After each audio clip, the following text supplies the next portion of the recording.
పర్యావరణ పరిరక్షణలో భాగంగా ప్రతి ఒక్కరూ మట్టి గణపతి విగ్రహాలను పూజించాలని 18వ డివిజన్ కార్పొరేటర్ జనసేన పార్టీ నాయకులు నిమ్మల వెంకటరమణ పిలుపునిచ్చారు.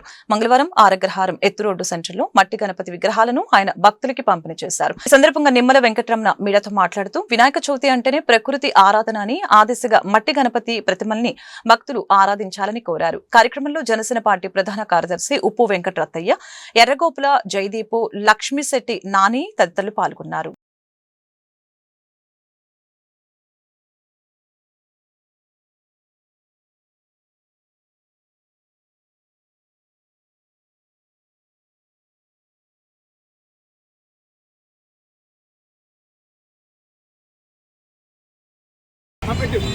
వినాయక చవితి సందర్భంగా మా 18వ డివిజన్లో ఈ రోజున మట్టి గణపతుల్ని ఈ రోజున అందరికీ అందించడం జరుగుతూ ఉన్నది. ఈ కార్యక్రమానికి మా 18వ డివిజన్ వాసులు కానీ ఇక్కడ ఉన్నటువంటి చుట్టుపక్కల వాసులందరూ వచ్చారు.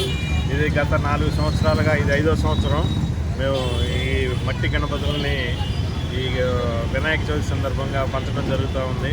ప్రతి సంవత్సరం 2000 నుంచి 2500 బొమ్మల దాకా మేము ప్రతిమలు అందరికీ ఉచితంగా మేము పంపిణీ చేస్తూ ఉన్నాం. అదేవిధంగా ఈ సంవత్సరం కూడా మేము ఇక్కడ పంపిణీ చేయడం జరిగింది. నగరంలో 18వ డివిజన్ కార్పొరేటర్ అయినటువంటి నిమ్మల వెంకటరమణ గారి ఆధ్వర్యంలో ఉచిత మట్టి గణపతి విగ్రహాలు పంపిణీ కార్యక్రమం ఏర్పాటు చేసినారు.